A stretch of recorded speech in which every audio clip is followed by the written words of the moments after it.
All right, welcome everybody. In this presentation, we're going to talk about hematology, blood disorders, and really what they mean to us as physical therapists. We will oftentimes see patients that have co-occurring medical conditions. Oftentimes, this is going to impact the way that we treat them, right? So if somebody is anemic, they're getting tired all the time, we're going to want to be aware of that, know how to screen for that. And obviously, that's going to change some of the things that we do clinically as far as treatment goes. We also sometimes see these co-occurring symptoms. So it might not be necessarily that the symptoms are masking or mimicking musculoskeletal pain, right? It's not like you have a blood disorder that is causing your back pain and that we need to screen you for that. But it could be because that you present with some type of orthopedic condition, but you also have some other co-occurring symptoms: headaches, shortness of breath, you're dizzy, right? There's all sorts of things that we may see that we would want to also make a screen for a hematological disorder. And then the last reason is we kind of have this patient population, right, that takes a lot of NSAIDs. Oftentimes, some of us are in the area of cancer rehabilitation. Our patients may have had chemotherapy or radiation. A lot of our patients have had surgery recently. They've been immobilized recently. So all of these types of other things going on can certainly lead to a lot of different hematological disorders as well.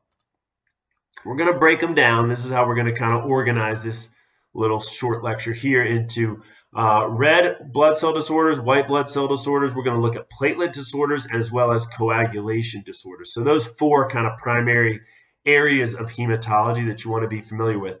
We do talk a lot about white blood cell disorders, or a few different white blood cell disorders, in the immune section lesson. So when you talk about white blood cells, that kind of could also fall into the category of immunology, and we did that there. So we won't hit on leukemia and lymphoma in this one because it's in that other unit.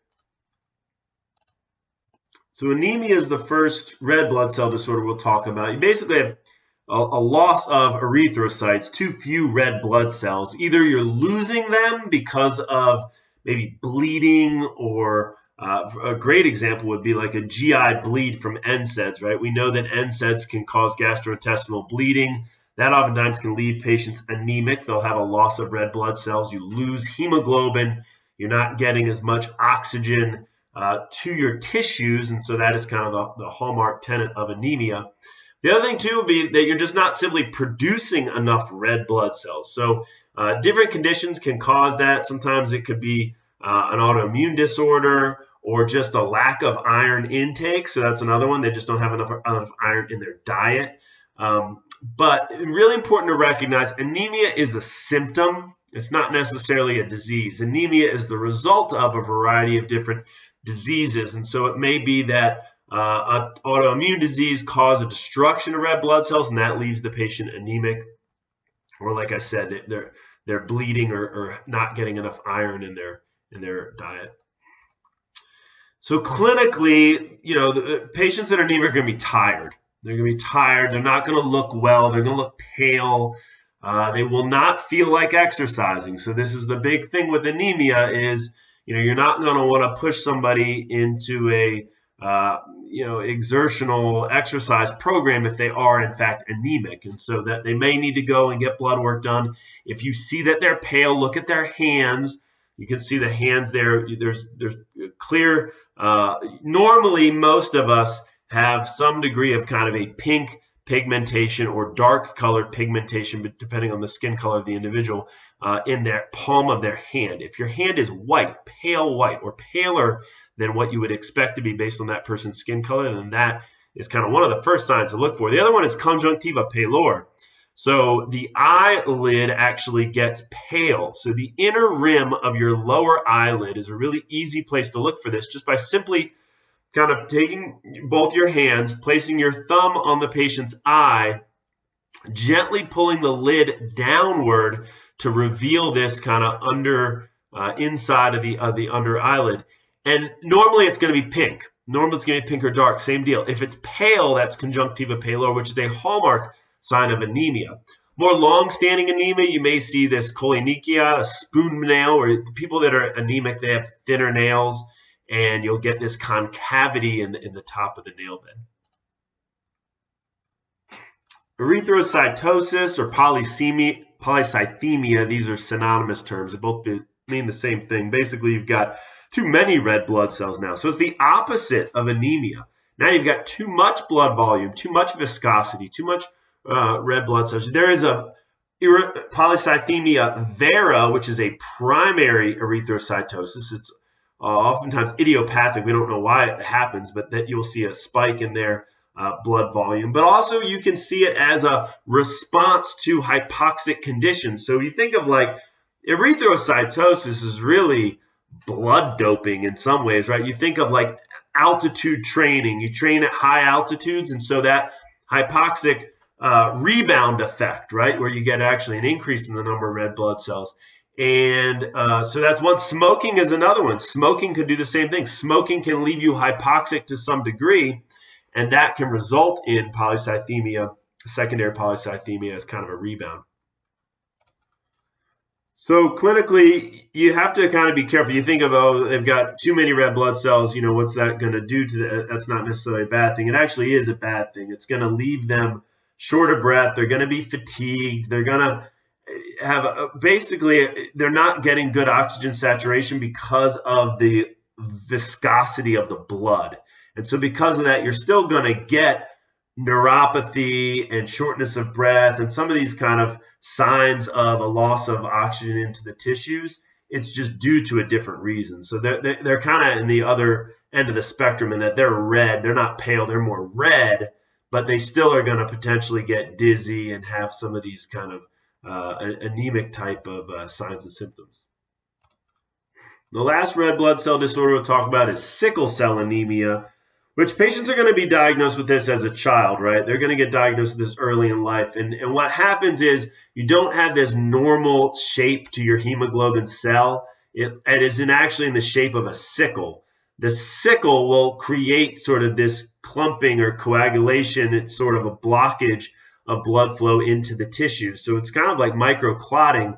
And that what happens is they'll get these crises or these exacerbations. This series of crises are really, it's important to recognize when the patient is in the crises, that's going to really be one of those times that they cannot be doing a lot of exercise. They have to kind of scale the exercise back because you don't want more damage to the tissues because you're creating more clotting and stuff like that. So progressive organ damage over time is what you worry about because of these crises over time. They end up having a loss of blood flow to the tissues, and it results in vasoocclusion. So you end up getting really damage to the brain, the kidneys, the lungs, cardiovascular system, right? Those crises over time will cause tissue damage because of the loss of blood flow. Leukocytosis is really the body's normal healthy response, right? More white blood cells, more neutrophils come in to help the body fight infections or cancers, and we'll see it, right? Even after some surgeries and stuff like that, where the body is trying to kind of fight off whatever is attacking it, and oftentimes that leaves us with a spike in temperature and inflammation. So it's really a normal body response. We'll see increased white blood cells over 10,000 is kind of the hallmark threshold for leukocytosis. And then leukopenia, which is really the opposite. We have a reduction in white blood cells. So leukopenia, you really worry about. This is a dangerous condition because now the person really is susceptible to opportunistic infections, right? The body doesn't have the normal white blood cells that it would to be able to fight that. And so we'll see this, from a variety of reasons. Bone marrow failure, you can certainly see leukopenia when you're talking about different types of cancers like leukemia, like we talked about before. But also chemotherapy and immunosuppression, right? This is why it's so important as a physical therapist to be aware of the white blood cell count of your patients who are undergoing some of these other medical treatments. So if somebody is on immunosuppressant medication, I need to know kind of what their status is as far as their white blood cell count, just to know. Really, I mean, it's a big thing of standard precautions. And this patient oftentimes may need to be in isolation. You certainly are going to have to be much more careful when it comes to hygiene with patients that have this compromised immune system. Coagulation disorders. First one we think of is hemophilia, which is really a loss of the blood clotting factor, and so they end up not clotting. And this is very common in a physical therapy practice because it attacks the joints, particularly the knee. You'll see hemophilia as a swollen knee, and that is not a normal synovitis. That is a hemarthrosis, right? That is a knee that's filled with blood. It is a hereditary disorder, so medical history is super important, and oftentimes will present itself as really a loss of mobility of the joint. It'll be a hot, swollen joint. Sometimes those bleeding episodes can occur progressively, and over time, we'll end up seeing a lot of atrophy or even contracture of that joint. And obviously, it's going to destroy the hyaline cartilage, right? Blood inside of a joint over time will destroy hyaline cartilage. We'll end up having usually an earlier onset of osteoarthritis for somebody that has hemophilia. In addition to the joints, the other site that you'll see hemophilia is in muscle tissue.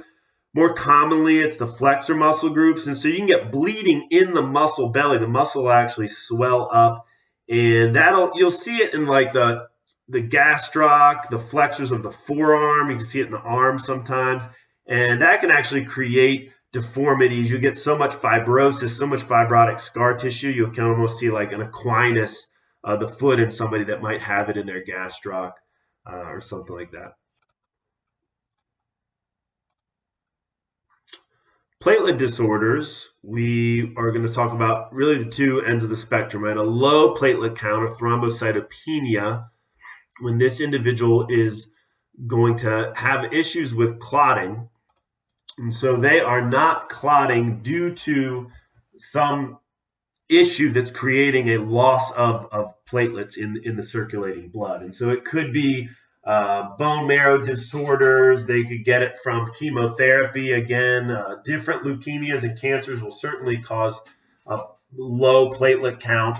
And you can also see it with a lot of different medications and radiation. So sometimes the treatment for some of these cancers is actually what's causing the thrombocytopenia as opposed to necessarily the cancer itself. These patients will bleed easily. They will bruise easily. You can see this petechiae on the lower limb here on the right image. And that's a hallmark of thrombocytopenia. These little dots, these little red dots all along the lower leg. And that's actually bleeding in the skin and the subcutaneous tissue because of the low platelet count. They may bruise easily too. You can see bruising on them. Obviously, if somebody were diagnosed with thrombocytopenia, we would be super, super careful with any handling of them, manual therapy techniques and stuff like that. We're going to be really, really careful because of how easily they can bleed.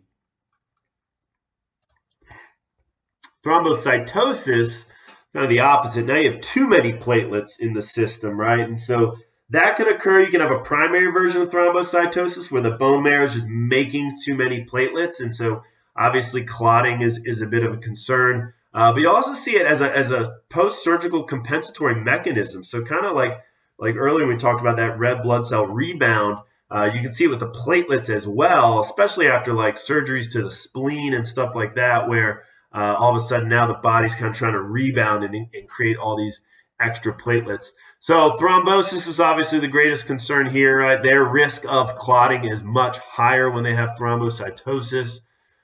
And we will use basically the Wells DVT rule. I mean, for when we're talking about DVT in the calf, the Wells is still kind of, even after all these years, still sort of the main non-invasive, non-imaging, non-lab value type of test that you can use. So in case you're not familiar with it, basically patient comes in, they've got pain in the calf, they have swelling in the leg, you suspect DVT. You're going to take them through this kind of Wells scoring criteria where you're going to add a point for each of these positive criteria. So if they have active cancer, it's going on right now, that would give them a point. They've recently been immobilized, that would give them a point. They've been bedridden, they've had major surgery within the past 3 months that they had general anesthesia for, that would give them a point. So like all of our post-op, total knee, total hips, all those patients, right, they're getting a point for that. But then you go and you palpate the deep vein. So if you look at where that vein runs deep in the calf, you're just going to try and kind of identify that and palpate along the posterior calf, along the midline where the vein runs. And if that is tender, that's a point. If the whole leg is swollen, then you're thinking, all right, there's a clot there creating backup, right? The clot is in the venous system, so there's backup distal to that. The whole calf's going to be blown up and swollen. And if that's 3 centimeters larger than the other limb, then that's a 1 point for that too. Pitting edema, you just sink your thumb in there and see if the edema, the pit that you create when you put pressure stays. And then if you see these superficial veins, that would be another point. So you're going to add all those up. Let's say they got three. Three of those were positive. That would be a score of 3. Now you minus away 2 if they have an alternative diagnosis just as likely. So let's say they say to you, I was like walking up the hill the other day and I felt like maybe I kind of like strained my calf. Well, that's an alternative diagnosis that could be likely, especially if they have maybe contractile pain in the calf, and you can kind of put together the mechanism of injury and the physical exam to say, well, this is alternative diagnosis is just as likely. That'll minus them too. So in our case, let's say we had a 3, we had this alternative diagnosis that made a lot of sense and seemed to be also be equally as likely. Then they scored a 1. So a 1 or a 2 is a moderate probability. If they had scored a 0, that would be a low probability. So it's a risk stratification tool. It's not a cutoff tool. It's not a tool that you're using as necessarily a screening. It's a risk stratification. So if they scored a 3, that's a very high probability. That's like pretty much an immediate referral in my mind, right? This is all contextual. For the most part, you're going to refer that patient. A 1 or a 2, are you going to refer them? Probably. I mean, I'm always kind of erring on the side of what's the harm if I make this referral and I'm wrong? They don't have a DVT. I've done that a number of times. I'm actually like 0 for 8 in DVT referrals, and that none of them have ever been a DVT. Now, of course, this was before I really started studying this stuff and knew as much as I do now. But bottom line is I was being more cautious, more conservative, referring patients out, even when perhaps it may not be a DVT. What's the harm in that? You're slowing the medical system down. You're potentially getting somebody more imaging studies and more labs that they might not need. You are creating undue stress to them and worry possibly. So all negative things that you do want to avoid. But at the same time, what's the negative if you don't make the referral and then having the DVT, right? It's much more serious. So it's always going to be a judgment call. Hopefully this risk stratification helps you to some degree just by scoring them and determining kind of level of risk and making the referral based on that. All right. Hope that helps. Take care, everybody.